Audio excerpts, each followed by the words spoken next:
you are receiving this transmission, you are the resistance. All right, ladies and gentlemen, we have mobilized and activated, and we have alerted and alarmed and informed the people of Georgia today about the steal that is coming. And there is so much evidence of voter fraud and so much evidence of the Democrats trying to cover it up. It's overwhelming. I imagine we'll be hearing from Alex Jones shortly. In the meantime, I want to air this video again in its entirety because it's shocking. It's disturbing. It's been totally memory holed from the internet. Luckily enough, one guy was able to screenshot it before it got disappeared. The Dominion tech team can't answer questions, refuses to answer questions, and then basically has to admit that a software glitch happened and they cannot answer why. This could be happening and is happening across the nation with this electronic voting machine. It's very dangerous. We have rigged elections. It's all coming out. Just listen for yourself, a poll watcher asking the Dominion tech guys, what happened? Why did votes go uncounted? Explanation why those votes. So there's no like concrete, just to get it on the record, there's no concrete explanation as to how those 2,700 votes were not counted by the machine in the first place? They shrug their shoulders. We don't know. I mean, we can't. They're not in there anywhere. So we don't know why they didn't get scanned in there. So have the Dominion tech guys that have been troubleshooting here all day been able to figure out why they weren't in there? Them, but I don't know if I can speak for them. They're not allowed to comment. They're not allowed to comment. And you're not allowed to film. Sorry. So they're not allowed to comment even though it's our elections, and you're not allowed to film or watch even though it's our elections. But as of right now, you can also not confirm that it was a memory card or anything of that nature as well, right? Because that hasn't been confirmed to my knowledge by anyone here. I don't think it was a memory card. I can almost. Do you? I don't think it was a memory card. So it was. We can rule out memory Rule out a cards. memory card that wasn't Yeah, scanned. okay, it seems like it's human error. It but seems like it, but what's the evidence that would indicate it would be a human error issue? The ballots didn't transfer over like they should have, and that could have been dealing with how whatever programmer programmed them. But at this point, we really don't know, so that's why you're Could it getting also this- potentially be a software issue? We're not going to speculate at this point. But you just said it could potentially be a Again, human error. That was catching- speculation. Incorrect. So that's why you're So asking then it all could- these types of different questions. I'm We just really trying can't to give get- you any, I know what Okay, you're trying to do. yeah. And we really don't have it pinpointed Okay. right now. Like, That's fine. we want to be able to give you the exact answer on what happened. Absolutely. I'm not able to do that right Okay. now. All right. It's a total disaster, folks. And the truth is, they can't do a recount because they don't have the votes. And the electronic record of the votes is all they have, and it's tarnished. It's been meddled with. It's been tainted. So they don't know what to do. And so then they call the elections officials, and the elections officials say, well, we're technically doing a recount, but it's not going to count, and we're just going to go with the original results because, folks, they can't do the recount. The voting machines have been hacked remotely. They've had votes flipped. They've had votes deleted. And the tech guys, apparently, you can't see their faces. They won't answer questions. They're not allowed to. They just are in control of our elections. And they just don't know what's going on.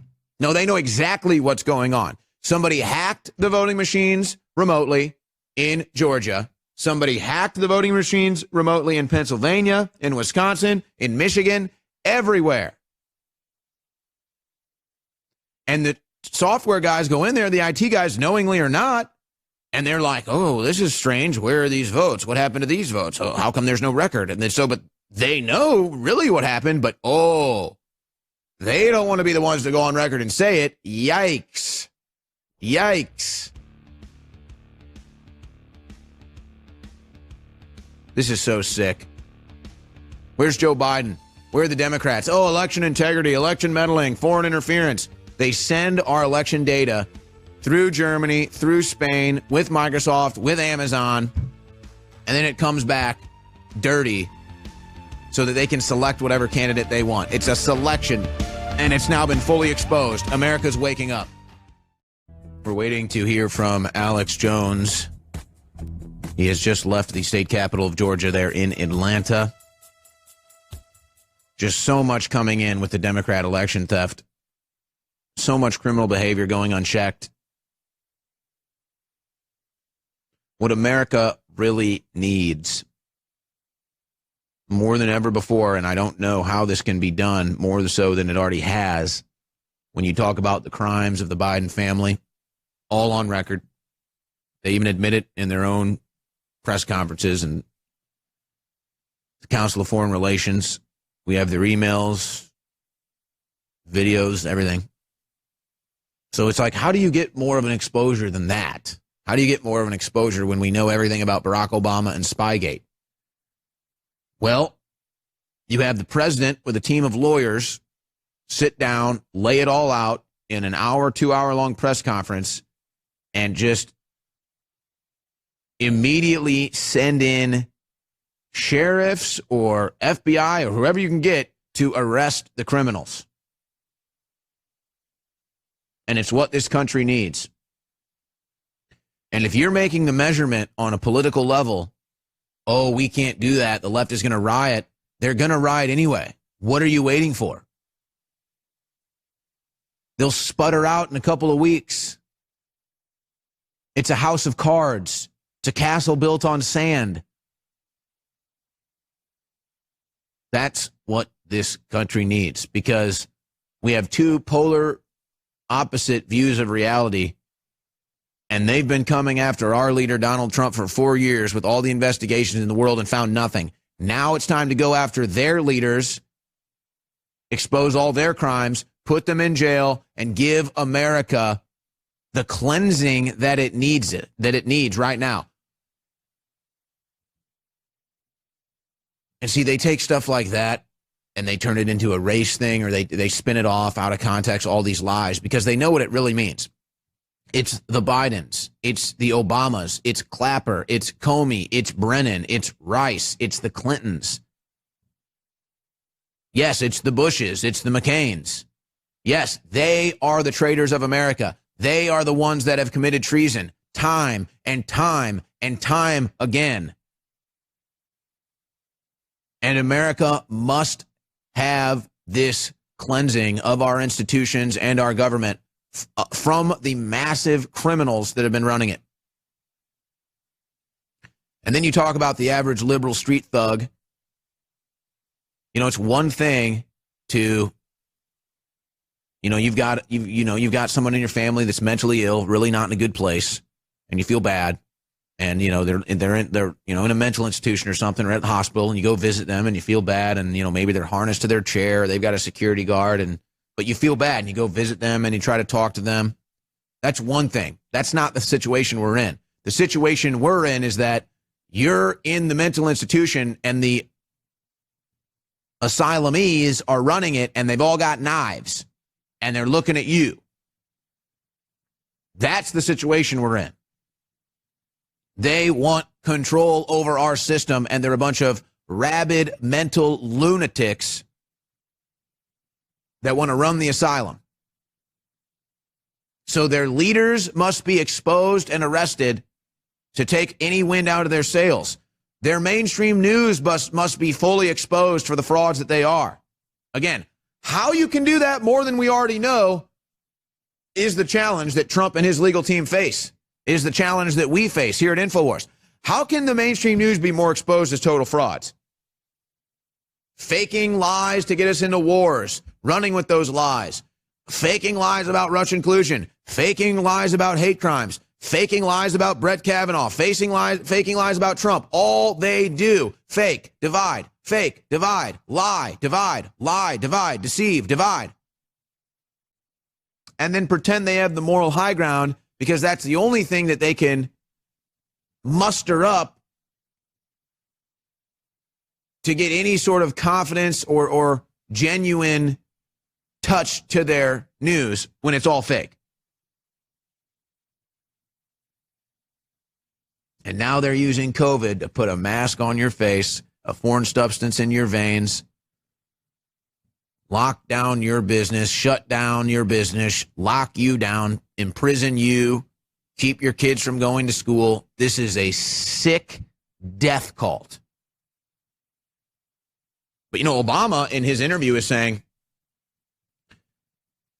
most people believe now they send teams out to go door to door in like polling style and they send teams out to ask about the Democrat Party, and they're now getting like 30% of the people respond saying, aren't the Democrats the leaders of a pedophile ring? So it's already out. The country has completely rebuked the Democrat Party. All they have is their charade. That's all they have. All they have is their shadow on the wall. As soon as you turn around and you see the puppet master, the shadow master, it's game over. As soon as that transmission is stopped, it's game over.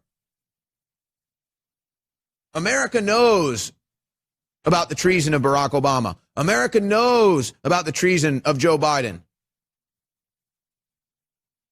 America will not weep when these traitors are brought to justice. No, instead, we will weep until they are brought to justice. And of course, the radical leftist terrorists are going to go out in the streets and riot and loot and burn and steal and do everything they do. They're going to do that anyway, folks. And they will continue to do that until the wind has been removed from their sails. And that wind is the corrupt establishment and the criminals at the top of the political infrastructure. Obama, Biden, the Clintons, and the list goes on and on. But you need not know anything else about the Democrat Party than this. They want to give you the choice to kill your children, but you have no choice. You must wear a mask. You have no choice. You must take a vaccine. You have no choice. You must close your business. You have no choice. You can't send your kids to school. You have no choice. You must go under house arrest. So you have no freedoms, no choice, nothing. They run your lives, except you get to kill your kid. They'll give you that one little freedom. And that's all you need to know about the Democrat Party politic right there. It's all you need to know. And now Joe Biden is forming the most Hitlerian, totalitarian, authoritarian regime that you've ever seen. He wants Ezekiel Emanuel on his team. He's already put him on this team. Oh, that's just the guy that put death panels into Obamacare. So you turn 75 years old, Emanuel shows up and, he kills you with the death panel. Oh, no, it's just part of Obamacare. He just appointed to his Treasury team a lady who worked with Kamala Harris, Mirza Baradaran, who wants white people to pay reparations to black people. He has appointed Richard Stengel to his transition team, who is anti-free speech and has said speech on the internet must be censored, especially hate speech or speech that could lead to violence. No. It's all a lie. Again, I was saying this on the War Room. Here's the analogy. If you're at your neighbor's house having a barbecue and someone comes up to you, your wife is at home, and someone comes up to you and says, hey, man, a guy just broke into your house and is raping your wife right now. Do you get mad at him? Do you say, how dare you say that? You're inciting me to violence. And then punch him in the mouth? Or do you run across the street and save your wife from getting raped? I think the answer is obvious. No. The Democrats want you to be mad at the messenger and let them rape your wife. Hey, the Democrats stole the election. Don't say that. That could lead to violence. Hey, Barack Obama and Joe Biden sold you out to China and Russia and Ukraine. Hey, don't say that. That'll lead to violence. No, they're the criminals.